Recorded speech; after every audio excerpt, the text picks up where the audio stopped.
Page number 156। अब यहाँ पर क्लाइडोस्कोप आपका दिखाया जा रहा है और ऊपर जो हमने मिरर्स का पढ़ा है, 2 मिरर्स का एडजस्टमेंट जो ये हमने पढ़ा है, जो हेयर ड्रेसर्स के यहाँ भी होता है, इसको जो है सोल्जर्स वगैरह भी यूज़ करते हैं बंकर्स में, और सबमरीन वगैरह में भी यूज़ किया जाता है ताकि उन्हें जो है उस चीज़ की रिफ्लेक्शन के थ्रू वो चीज़ आसानी से बिना बाहर आए देखने को मिल जाए। अब यहाँ पर क्लाइडोस्कोप है जो एक इंस्ट्रूमेंट समझ लो आप। उससे क्या होता है, वो इसी मल्टीपल रिफ्लेक्शन पर ही बेस्ड एक चीज़ है और उस मिरर की हेल्प से आप उसको बना सकते हैं और ये प्रिंसिपल ऑफ मल्टीपल रिफ्लेक्शन पर ही काम करता है। और यहाँ देखिए कैसे बनाते हैं kaleidoscope. Take 3 rectangular mirror strips. आप मिरर ले लो रेक्टेंगुलर शेप में। रेक्टेंगुलर पता है ना, लंबाई उसकी और चौड़ाई इक्वल होगी, लंबाई ऐसे आपका रेक्टेंगुलर तो आपको पता ही होगा 8th क्लास में। नेक्स्ट है 3 लेनी है और उनका साइज़ भी दे दिया है और इक्वल साइज़ की लेनी है और उनसे आप क्या बना लो, एक प्रिज्म बना लो और उसको ऐसे ऐसे जोड़ लो। एक ये है, एक इसके उस तरफ है, एक नीचे की तरफ है, तो एक आपका ये बन गया टेंट टाइप की शेप बन गई है, नीचे भी कवर्ड है। तीनों आपको ऐसे जोड़ लेनी है। इसमें पूरा प्रोसेस है, अगर आपको बनाना है तो आप इसकी हेल्प से बना सकते हैं, जिसमें आपको फिर मल्टीपल, आप इसमें चूड़ी के एक टुकड़े किसी तरह के रंग बिरंगा कांच वगैरह रख कर देख लोगे तो बहुत सुंदर दिखाई देता है। ये मल्टीपल रिफ्लेक्शन पर काम करता है। उस चीज़ की रेज उस पर पड़ती है, वो वहाँ से रिफ्लेक्ट, उधर से रिफ्लेक्ट, बहुत सारे रिफ्लेक्शन की वजह से बहुत खूबसूरत और रंग, बहुत सारे कलर्स दिखते हैं। नेक्स्ट है डिस्पर्जन ऑफ लाइट। डिस्पर्जन होता है हमारा हमारी जो लाइट होती है, जो सनलाइट है, वो वाइट कलर में जैसे आ रही है, तो जब हम किसी प्रिज्म वगैरह से उसको पास थ्रू कराएंगे तो वो बहुत सारे कलर्स देगी। तो यहाँ पर लिखा है we know that the white sunlight consist of 7 colours. हमें पता है कि जो हमारा सन होता है वो लाइट वाइट हमें दिख जरूर रही है, उसकी सनलाइट हमें वाइट जरूर दिख रही है, लेकिन उसमें 7 कलर्स छुपे हुए हैं। और जब वो 7 कलर्स कौन से हैं, yellow, red, orange, green, blue, indigo, violet. इसको शॉर्ट में विबजियोर करके याद कर लेते हैं। ऐसे वी, सब में से पहला लेटर ले लेते हैं। वी वायलेट का वी, आई, बी विब, ज्योर के लिए GYOR, विबज्योर करके याद कर लेते हैं ताकि इजली याद हो जाए ट्रिक से। तो the process of splitting up of light, यहाँ से इसको अंडरलाइन भी कर लो। The process of splitting up of white light into many colours is called dispersion. तो जो वाइट लाइट का मैनी कलर्स में स्प्लिट कर जाना, टूटना, अलग अलग हो जाना है, वही हमारा डिस्पर्जन कहलाता है। The band of colours produced when white light is split up is called spectrum. तो ये जो हमारा बैंड जो पूरा बन के आया है कलरफुल, ये पूरा क्या कहलाता है, स्पेक्ट्रम कहलाता है।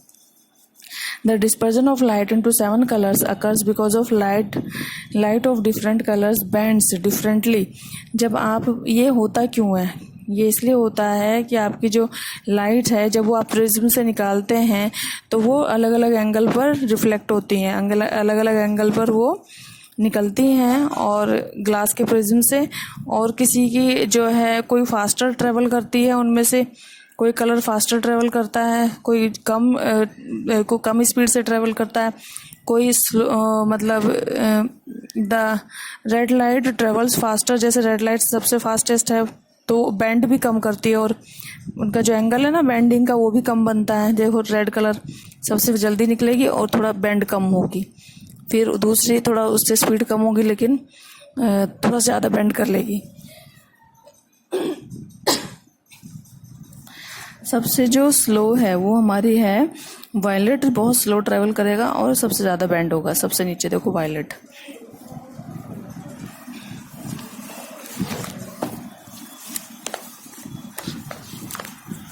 नेक्स्ट पेज पर देखिए rainbow. Rainbow is an example of dispersion of light. अब रेनबो एक नेचुरल एग्जाम्पल है लाइट के डिस्पर्जन का, और लाइट का डिस्पर्जन हमारा क्या था, लाइट का स्प्लिट हो जाना मैनी कलर्स में।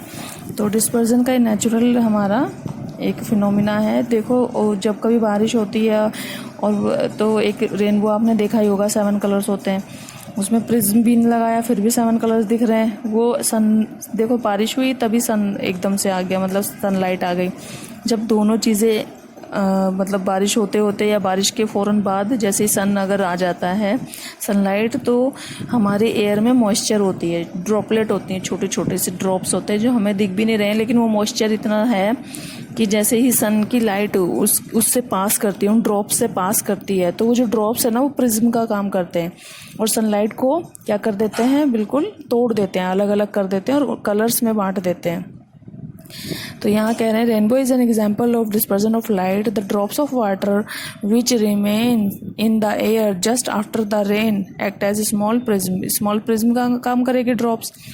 तो द स्प्लिट वो क्या करती हैं, स्प्लिट कर देती है सनलाइट को और 7 कलर्स में तोड़ देती हैं, इसलिए रेनबो जैसा आपको दिखने लगता है।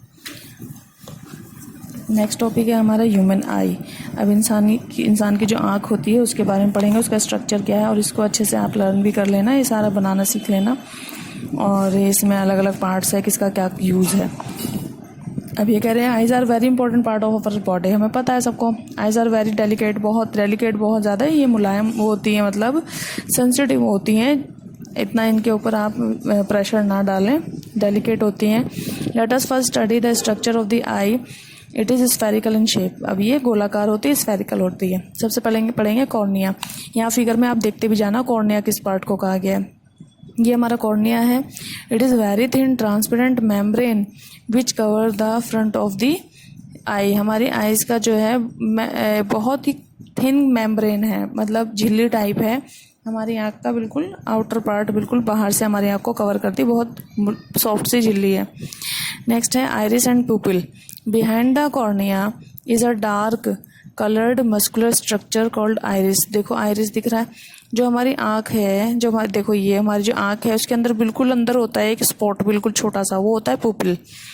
ठीक, हमें पूरी आँख से नहीं दिखाई दे रहा, बस वो जो पुपिल बना हुआ है अंदर उससे दिखाई दे रहा है, लेकिन इसके बाहर क्या है, ये जो कलरफुल, किसी का ब्राउन होती है आइज, किसी की ब्लू, किसी की ग्रीन, ये जो कलरफुल पार्ट है ये हमारा है iris.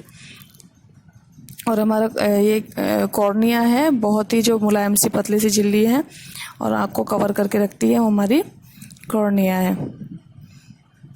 The central circular opening of the iris is called pupil. वो जो मैंने बताया ना कलर्ड पार्ट के अंदर जाके जो बिल्कुल छोटा होता है पुपिल होता है।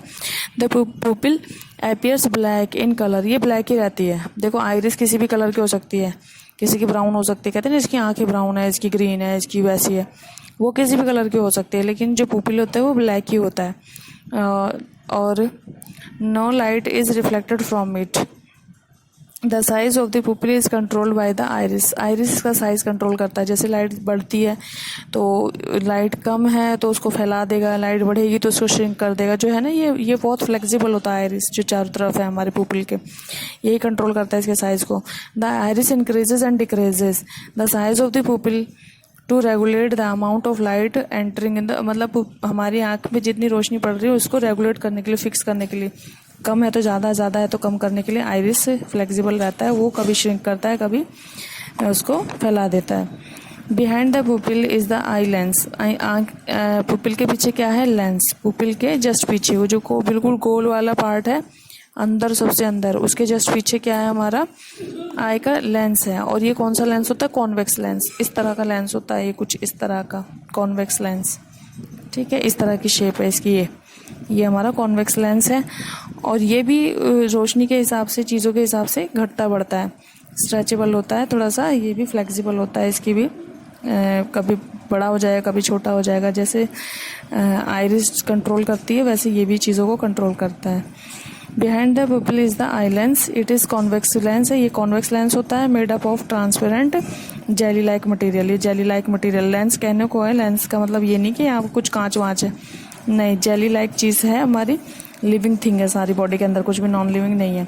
रेटिना क्या है, in the back of the eye ball is the lining called the retina.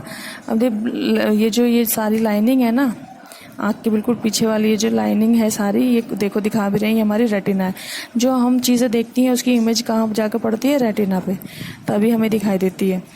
ठीक है, तो जो भी चीज़ें हम देखेंगे वो कहाँ जाएंगी, रेटिना पे, तभी हमें दिखाई देंगे। Retina in the black part of the eyebrow is lining. जो लाइनिंग है वो आपकी रेटिना है, ब्लैक पार्ट के मतलब पीछे बिल्कुल। The eye lens focuses the image of the object on the retina. जो भी लेंस को मिलता है वो उसकी इमेज कहाँ बनाता है, रेटिना पे जाके। The retina contains several nerve cells. इसके पास बहुत सारी नर्व सेल्स जुड़ी होती हैं इससे। और वो कहाँ आपके किस सिस्टम से जुड़ी होती हैं फिर? Retina consist of several nerve cells. ये बहुत सारे नर्व सेल्स से जुड़ी होती है और ये कहाँ कनेक्ट होती है जाकर? ब्लाइंड स्पॉट से जुड़ी होती है। नर्व मतलब जहाँ भी नर्व आ जाए तो समझ जाओ ब्रेन से रिलेटेड है। तो ये आपका हो गया, सारी की सारी आपके किससे मिल गई जाकर? ब्लाइंड स्पॉट जो आपका दिख रहा है यहाँ पे, कुछ इमेज वगैरह कुछ नहीं बनती, लेकिन यहाँ से देखो नसें आ रही हैं छोटी छोटी सारी। और ये कहाँ इन्फॉर्मेशन पहुँचाएंगी? सारी नर्व्स कहाँ इन्फॉर्मेशन पहुँचाएगी? ब्रेन पर। देख तो लिया आपने, लेकिन बताएगा कौन कि क्या देखा? वो ब्रेन डिसाइड करेगा। ठीक है, यहाँ तक आइज का इतना ही काम है कि आइरिस का काम है, फिर लेंस का काम है, फिर वहाँ रेटिना का काम है। लेकिन रेटिना पे बहुत सारी नर्व्स जुड़ी होती हैं, वो नर्व्स जो है मैसेज पहुँचाती हैं यहाँ ब्लाइंड स्पॉट पर। ब्लाइंड स्पॉट पर ये देखो सारी नर्व्स जुड़ी हुई हैं और ये हमारे ब्रेन तक पहुँचाती हैं। तो ब्रेन डिसाइड करता है कि हमने ट्री देखा, टेबल देखी, एनिमल क्या देखा हमने। ठीक, नेक्स्ट है हमारा ब्लाइंड स्पॉट। अच्छा, ये एक चीज़ रह गई है। The retina has 2 types of cells. अब रेटिना की 2 टाइप की सेल होती है, रोड्स और कॉन्स। अब आप देखना, रोड्स जो सेल्स होती हैं वो सेंसिटिव होती हैं ब्राइटनेस और डार्कनेस और डिम लाइट। आपने देखा होगा जो आउल होते हैं वो दिन में नहीं देख पाते, रात को ज़्यादा देख पाते हैं। तो उनकी समझ जाओ रेटिना में जो है कौन सी सेल्स ज़्यादा है? Road shaped. हमारे में कौन शेप्ड होगी? क्योंकि हम जो है कलर्ड सेंसिटिव तो हैं हमारे भी कलर पर, लेकिन हम जो है दिन में ही देख पाते हैं। लेकिन यहाँ पर देखो आप, रोड शेप्ड में क्या है? Cells are sensitive to brightness और डार्कनेस और डिम लाइट। लेकिन ये सिर्फ कलर्स के और कौन सेंस कलर, ये मतलब कलर्स वगैरह को ज़्यादा करते हैं, डिम लाइट वगैरह के लिए इतना नहीं है। Blind spot, there are no rods no cones. कुछ नहीं है ब्लाइंड स्पॉट के पास, रोड्स कॉन्स कुछ नहीं है। इसके पास क्या है? Optic nerves leaves the eye, so no vision is possible at the spot. कुछ नहीं है यहाँ पर, कोई विज़न नहीं है, कोई आंखों का लेना देना नहीं है देखने का। ये ब्लाइंड स्पॉट है। इसका सिर्फ ये यूज़ है कि ये मैसेज कहाँ तक पहुँचा देता है, ये नर्व्स कहाँ तक मैसेज पहुँचा देती है? ब्रेन तक।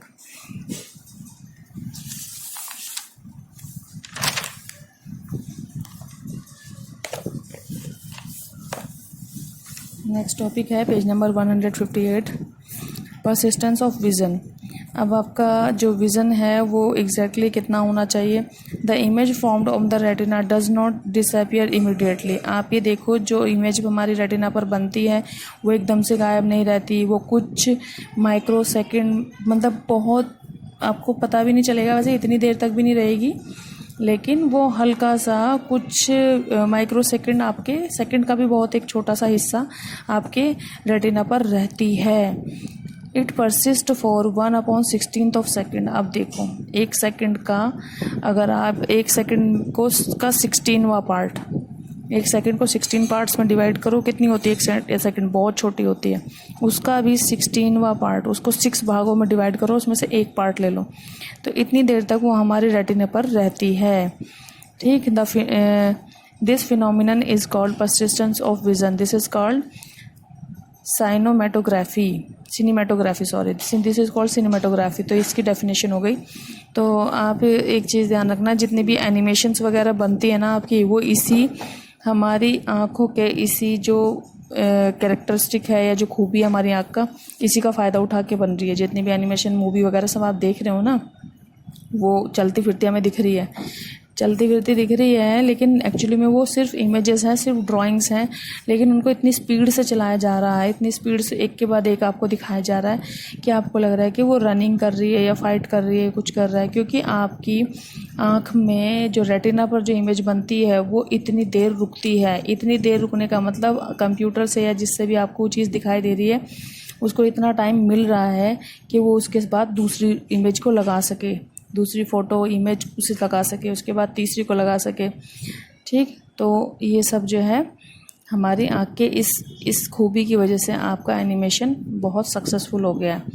वो कोई एक्चुअली में कुछ नहीं चल रहा है, लेकिन वो बहुत सारी इमेजेस हैं, बहुत सारी ड्राइंग्स हैं जिन्हें एक के बाद एक हमें इतनी स्पीड से दिखाया जा रहा है कि हमें लग रहा है कि ये कुछ काम कर रहे हैं, बोल रहे हैं, चल रहे हैं, बट वो हमारी आँखों का धोखा और कुछ नहीं है। इसी को आँखों का धोखा बना दिया हमारी इस खूबी को। अब यहाँ पर कह रहे हैं कि एक एक्टिविटी दी है इसी से रिलेटेड आपको कि cut square piece from a cardboard. इतने कार्डबोर्ड से आप एक इतना बड़ा स्क्वायर पीस निकाल लो, उसमें 2 होल्स कर लो और उसको टाई कर लो शॉर्ट पाइप से। Draw a fish on one side of the square and a glass ball on the other side. अब वही आपको दिखा रहे हैं कि एक तरफ आपको क्या रखना है। ये एक्टिविटी आप खैर कर तो नहीं पाते, लेकिन एक बार रीड कर लेना। मैंने आपको एग्जांपल दे दिया एनिमेशन का भी, किस तरह से आप कार्टून देखते हैं या कोई भी मूवी, एनिमेटेड मूवी, तो वो स्टिल पिक्चर्स हैं, स्टिल वो चल नहीं रही हैं, वो पिक्चर्स हैं खड़ी, मतलब नॉर्मल जैसे आप ड्राइंग बनाते हो, लेकिन उनको इतनी जल्दी जल्दी आपको स्पीड से एक फ्रेम के बाद दूसरा, दूसरे फ्रेम के बाद तीसरा, इतनी स्पीड से दिखाया जा रहा है कि आप सोच रहे हैं कि वो कुछ बातें कर रहे हैं, but they are non living things, वो कुछ काम नहीं कर सकते। Defects of vision. अब हमारी आंखों में कितनी तरह की बीमारियां होती हैं, डिफेक्ट्स होते हैं हमारी आंखों का देखने में। तो लॉन्ग साइटेडनेस होता है जब हमें दूर की चीज़ें सही दिखती हैं लेकिन पास की कम दिखती है, ठीक है। क्लोज वाली चीज़ें आप ठीक से नहीं देख पाते, तो इसको कहते हैं हाइपर मेट्रोपिया। और दूसरा है शॉर्ट साइटेडनेस, जब आपको नियर बाय के जो ऑब्जेक्ट हैं वो तो क्लियरली दिख जाते हैं, पास के दिख जाते हैं, लेकिन दूर के नहीं दिखते, इसको कहते हैं मायोपिया। तो थर्ड है आपका कैटरैक्ट। ओल्ड एज में क्या होता है, हमारी आँख के ऊपर ना हमारा जो लेंस होता है वो थोड़ा सा क्लाउडी हो जाता है। लेंस क्लाउडी मतलब धुंधला हो जाता है, और उसको फिर उस बीमारी को कहते हैं कैटरैक्ट। अब उसमें क्या कहते हैं, जो ओपेक मतलब जो पारदर्शी नहीं है लेंस, जो आपका जिससे अंदर रेज जा ही नहीं रही है, तो आपकी वो क्लाउडी वाला हटा देते हैं लेंस और उसमें आर्टिफिशियल लेंस लगा देते हैं। सर्जरी होती है छोटी सी, फिर से आपको ठीक से दिखने लगता है।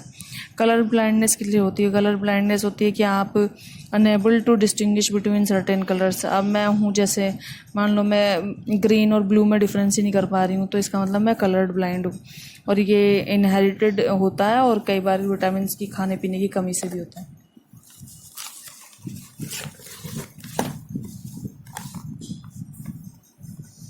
नेक्स्ट टॉपिक है केयर ऑफ द आई। आई की हम केयर कैसे कहते हैं। अब सबको पता है आइज़ कितनी डेलिकेट होती है, कितनी हमारी मतलब ज़रा सा भी कुछ लग जाए या आँख में कुछ ज़रा सा गिर जाए, अब बॉडी के दूसरे पार्ट्स में ज़रा सा कुछ गिर जाए तो कुछ पता थोड़ी चलता है, कहीं बाल पड़ा है, कुछ पड़ा है। आइज़ में तो ज़रा सा कुछ लग जाए तो बहुत दिक्कत होती है।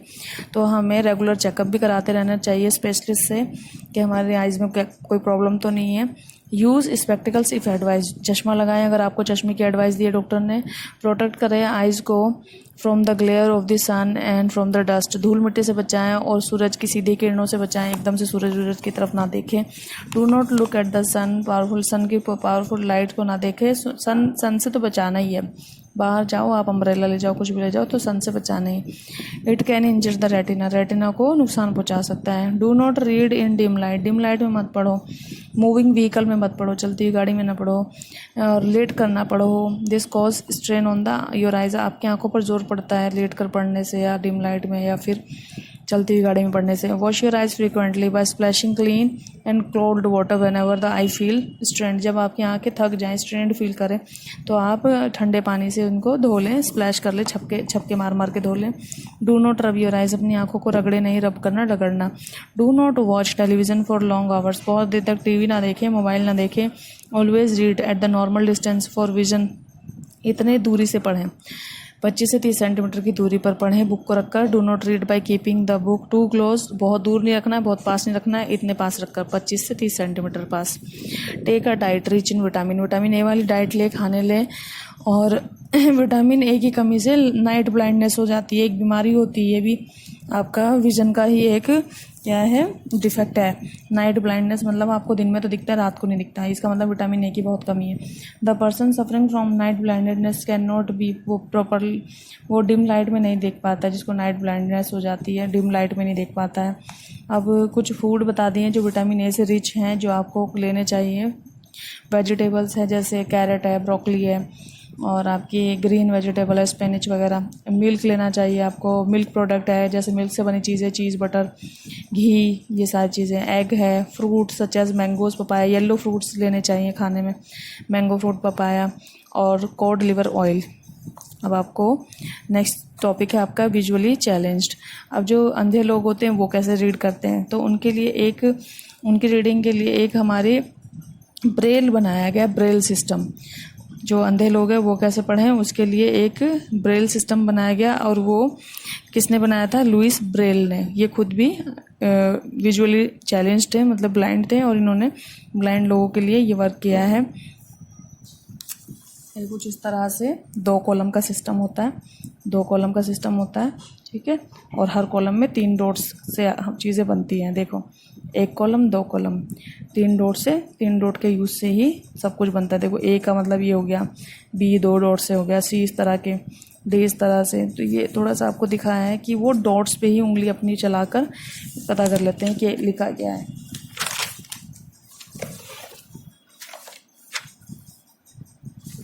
तो 2 कॉलम होते हैं, उसमें 3 डॉट्स होते हैं। और ये सिस्टम जो है 1932 में ये सिस्टम को लोगों ने अपना लिया था। और ब्रेल सिस्टम जो है 63 डॉट्स से पैटर्न से बना है। अब इसको आप अच्छे से डिटेल में पढ़ लेना। सम एनिमल फैक्ट्स, कुछ एनिमल्स के फैक्ट्स बता रहे हैं कि कौन से एनिमल की किस तरह की अजीब और डिफरेंट आइज़ है, हमसे अलग है, और उसकी क्या खूबी है। बटरफ्लाई की कंपाउंड आई होती है, देखा आपने? मक्खी है, जैसे आपने वो मूवी भी देखी होगी मक्खी वाली, उसमें उसकी आइज़ जो है कुछ छन्नी जैसी दिखाई देती है, जैसे छन्नी नहीं होती आटा वाटा छानने की, तो कंपाउंड आइज़ होती है, मतलब मैनी लेंसेज होते हैं उनके अंदर। They can see in different direction at the same time, हम एक बार में एक ही डायरेक्शन में देख पाते हैं, वो बहुत सारे डायरेक्शन में एक टाइम पर देख लेती हैं। Crocodile are blind in water but can see on land. अब देखो, मुझे भी नहीं पता था, क्रोकोडाइल जो है पानी में वो क्या हो जाते हैं, ब्लाइंड हो जाते हैं, लेकिन लैंड पर आते ही, वो ज़मीन पर आते ही देखने लगते हैं। Day birds like eagles, kites and kites are more cones and fewer rods compared to the night birds। अब जो नाइट बर्ड्स होगी उनमें रोड्स ज़्यादा होंगे, जो दिन में जिनको ज़्यादा दिखता है उनके अंदर कॉन्स ज़्यादा होंगे, हमारे अंदर भी कॉन्स ज़्यादा होंगे, सेल्स हैं ये रेटिना की, ठीक है। तो हमारे अंदर काइट्स है, ईगल्स हैं, इनमें क्या है, कॉन्स ज़्यादा है। और रोड्स जिनके में ज़्यादा होंगे, जो रात में देख पाते हैं, जैसे owl which has large number of rods, इसको आप अंडरलाइन भी कर लो, which has large number of rods and only a few cones, hence owls has a large pupil, उनकी जो पुपिल होती है वो बड़ी होती है। Owls can see well during night and not, day में ज़्यादा नहीं देख पाते, नाइट में ज़्यादा देखते क्योंकि रोड्स ज़्यादा होती है उनकी आइज़ में, प्यूपिल का साइज़ बड़ा होता है। The crab can look all around, crab जो है चारों तरफ देख सकता है। Rabbit and parrot can look behind them without turning their head, देख लो जी, ये अपने पीछे भी देख लेते हैं गर्दन बिना मोड़े ही। Owls are the only bird which can see blue colour, मतलब बर्ड्स में आउल ही एक ऐसा बर्ड है जिसको ब्लू कलर दिखाई देता है। A chameleon can look in different direction at the same time, chameleon को भी डिफरेंट डायरेक्शन में दिख जाता है सेम टाइम पर। अब है हमारा कीवर्ड्स, कुछ वर्ड्स हैं जो हमने इसमें पढ़े थे, थोड़ा रिवीजन हो जाए। रिफ्लेक्शन क्या होता है? Bouncing back of light, light आ रही है, देखो ये सरफेस है मेरा, ये यहाँ पर लाइट्स आ रही हैं और वो सारी की सारी क्या कर रही है, बाउंस बैक कर रही है, वापस जा रही है, तो ये हो गया रिफ्लेक्शन। स्कैटरिंग हो गया हमारा irregular reflection of light, light का जो है इर्रेगुलर रिफ्लेक्शन, मतलब कोई कितने एंगल पर जा रही है, कोई कितने एंगल पर जा रही है, लाइट का टूट जाना, लेकिन इर्रेगुलर, उनका एंगल जो है ना, angle of incident, angle of reflection equal नहीं होगा। इंसिडेंट रे कौन सी होती है हमारी, जो रे किसी सरफेस पर पड़ती है, ये इंसिडेंट रे है, जो आ रही है ना, ये सारी इंसिडेंट रे है। रिफ्लेक्टेड रेज है जो वापस जा रही है, बाउंस बैक कर रही है, वो सारी रिफ्लेक्टेड रेज है। डिस्पर्जन क्या है? स्प्लिटिंग ऑफ लाइट, लाइट का टूट जाना। एक स्पेक्ट्रम ऑफ लाइट क्या है?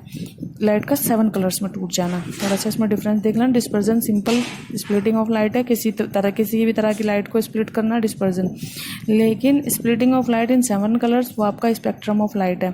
7 कलर्स कौन से मिलते हैं? VIBGYOR, stand for violet, indigo, blue, green. आप इसको रीड कर लेना, क्विक राउंड अप है पूरे चैप्टर का, इसको भी रीड कर लेना। लेटरल इन्वर्जन, जैसे लेटरल इन्वर्जन क्या था, जब आप मिरर में देखते हो तो आपका लेफ्ट जो है राइट दिखाई देता है, राइट जो है वो लेफ्ट बन जाता है, तो that is your lateral inversion. अब आते हैं हम एक्सरसाइज पर। Choose the correct answer for each of the following.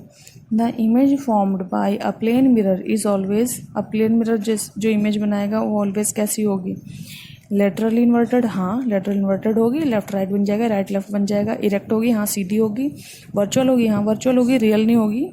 ठीक है, तो सारी की सारी खूबियाँ होंगी उसके अंदर, तो इसको टिक कर देना। नेक्स्ट है diffuse reflection will not take place through.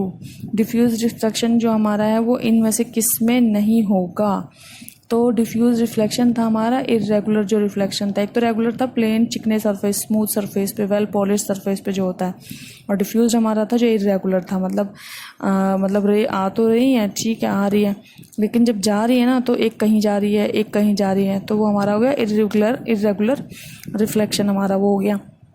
तो कार्डबोर्ड है तो उस पहले वॉल है, वॉल तो प्लेन है कोई दिक्कत नहीं, पॉलिश्ड है तो कलर हुआ रहता है। दूसरा कार्डबोर्ड है, सैंड है, मार्बल है। अब इनमें से देखो आप किस में से किस तरह का रिफ्लेक्शन वापस जाएगा। ठीक है, मेरे हिसाब से तो इसमें सैंड पेपर ही होना चाहिए, वही सबसे ज़्यादा रफ लग रहा है। जितना रफ होगा उतनी ही आपका इरेगुलर या डिफ्यूज रिफ्लेक्शन होगा। The colour which bends the least when white light passes through the prism. जब प्रिज्म से हम वाइट लाइट या सनलाइट कुछ पास थ्रू कराते हैं तो सबसे कम कौन सा कलर क्या करता है, सबसे बेंड करता है, रेड करता है, सबसे ऊपर जो होता है ना, तो सबसे ज़्यादा वायलेट करता है, सबसे कम रेड कलर बेंड करेगा। नेक्स्ट है fill in the blanks with the correct words. अब the ray of light which falls on the reflected surface is called, क्या कहलाती है, the ray of light which falls on the reflecting surface is called. अब आप देख लेना reflection है कि डिस्पर्जन है क्या है। स्प्लिटिंग ऑफ लाइट क्या कहलाता है आपका, अभी मैंने आपको समझाया है यहाँ पर ग्रीन वाले बॉक्स में। Image size of the object, size are the, किस में सेम होता है, किस में होता है प्लेन मिरर में, जितनी बड़ी इमेज उतनी, जितना बड़ा ऑब्जेक्ट उतनी बड़ी इमेज। इनको मैच कर देना। मायोपिया कौन सी बीमारी है यहाँ देख लो, कॉर्निया क्या है यहाँ पर देखो आप, उनमें से मैचिंग करो। नेक्स्ट क्वेश्चन है answer the following, differentiate between regular and irregular reflection with the help of A diagram. तो आपको यहाँ पर ये इस पेज पर दिया हुआ है, डायग्राम भी दिए हुए हैं, यहाँ से आप कर लेंगे। नेक्स्ट क्वेश्चन है आपका what is dispersion of light. Dispersion of light आपको दिया हुआ है पेज नंबर 156 पर, तो उसमें डेफिनेशन में मैंने आपको अंडरलाइन भी कराया है द प्रोसेस, यहाँ से द प्रोसेस वाला, तो आप डेफिनेशन लिख लेना शॉर्ट आंसर से सारे के सारे। What are the defects of vision, आँखों की आपकी कौन कौन सी बीमारियाँ हैं, तो मायोपिया, पेज नंबर ये आपका है 158, long sightedness, short sightedness, cataract और कलर ब्लाइंडनेस। नेक्स्ट आपके क्वेश्चन आंसर शुरू हो जाते हैं। आंसर द फॉलोइंग क्वेश्चंस, ये आपके थोड़े लॉन्ग वाले हैं। Write down the characteristics of image formed by a plane mirror. Plane mirror पर जो इमेज बनती है उसके कैरेक्टरिस्टिक्स, उसकी क्या क्या खूबियाँ हैं, तो ये आपके पेज नंबर यहाँ पर है, पेज नंबर 154। तो ये कैरेक्टरिस्टिक्स हैं इनके, यहाँ पर आप इनको अंडरलाइन कर लो। ये कैरेक्टरिस्टिक्स है कि क्या क्या किस किस तरह की इमेज बनती है, क्या क्या खूबियाँ होती हैं, उसके क्या कैरेक्टरिस्टिक्स हैं प्लेन मिरर के। नेक्स्ट आपका क्वेश्चन है explain the structure of the eye. तो ये आपका पेज नंबर 157 पर है, ये स्ट्रक्चर है और ये इसके बारे में सारी चीज़ों के बारे में। नेक्स्ट आपका है what are the food rich in vitamin A. Vitamin A में रिच वाले फूड कौन से हैं, तो ये आपको दिए हुए हैं पेज नंबर 159, सारे आपको दिए हुए फूड रिच इन विटामिन ए, इसको भी अंडरलाइन कर लो। ठीक है, तो योर चैप्टर इज डन।